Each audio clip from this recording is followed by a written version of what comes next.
Hi hello welcome back to my YouTube channel Mansa and Saitanvi. మేము రోడ్లలో తిరుగుతున్నాం.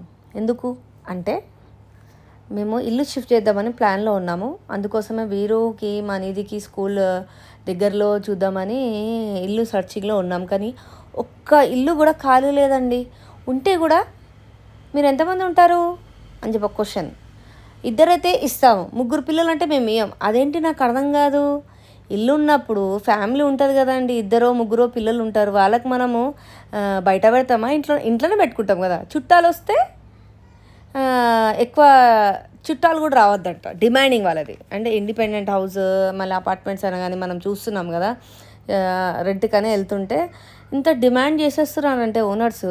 యాక్చువల్గా మన దగ్గర కూడా ఉన్నాయి బిల్డింగ్స్, అట్లేం లేదు. రెంట్కు ఎందుకంటే పిల్లల దగ్గర అని చెప్పి నేను లొకాలిటీ బాగాలేదని ఇల్లు షిఫ్ట్ చేద్దామని ప్లాన్ ఉంటే నాకు డిమాండింగ్ ఎట్లా అయిపోయిందంటే అసలు నాకు మైండ్ బ్లాక్ అయిపోయిందండి. మీరందరూ కూడా నాలాగా సేమ్ ప్రాబ్లంలో ఉన్నారంటే కామెంట్ సెక్షన్లో కామెంట్ పెట్టండి మీ ప్రాబ్లం ఏంటి అని, సరేనా? అసలు ఈ ఎండలో ఇప్పుడైతే వర్షాలు పడతలేవు, ఆగిపోయినాయి. వర్షం ఎప్పుడు పడుతుందో తెలియదు. కానీ మేమైతే ఎండలో ఇల్లు సర్చింగ్లో ఉన్నాము. ఏం చేయాలో అర్థమవుతలేదు. మీరు ఏమనుకుంటారో, ఇంతకు మాకు ఇల్లు దొరికిందా లేదా అని క్వశ్చన్ ఉన్నారు కదా, మీరే చూడండి, లాస్ట్ వరకు తెలుస్తుంది కదా.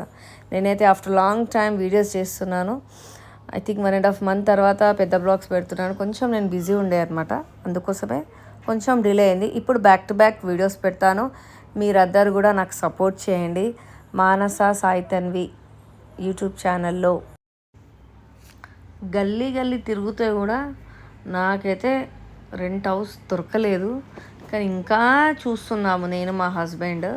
చూడాలి మళ్ళీ దొరుకుతుందో లేదో అని ఆలోచిస్తున్నాను.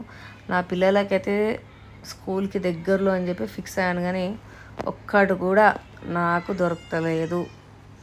ఏం చేయాలో అర్థమవుతలేదు. మళ్ళీ అక్కడే ఉండాలా, ఉన్న ప్లేస్లోనే ఉండాలా, షిఫ్ట్ కావాలా అని చెప్పి నేను ఆలోచించాలి ఇప్పుడు. మళ్ళీ ఏంటో ఏమో, జనాలు ఇంత తొందరగా ఫేస్ మీద చెప్పేస్తారు. ముగ్గురు పిల్లల, ఇద్దరు పిల్లల, చుట్టాలు రావద్దు అంటే సిల్లీ రీజన్స్ అండి. రెంట్కి అంటే ఎవరైనా అడుగుతారు కదా, రెంట్ ఎంతమంది అని చెప్పి అనేవరకు సిల్లీ రీజన్స్, ఇంతమందే ఉండాలని చెప్పి డిమాండ్ అయిపోతే మనం ఏం చేయలేము వాళ్ళకు. యాక్చువల్లీ మన అపార్ట్మెంట్ ఇంకా మన హ్యాండ్ ఓవర్ కాలేదని చెప్పి మేము రెంట్కి వెళ్తున్నాము.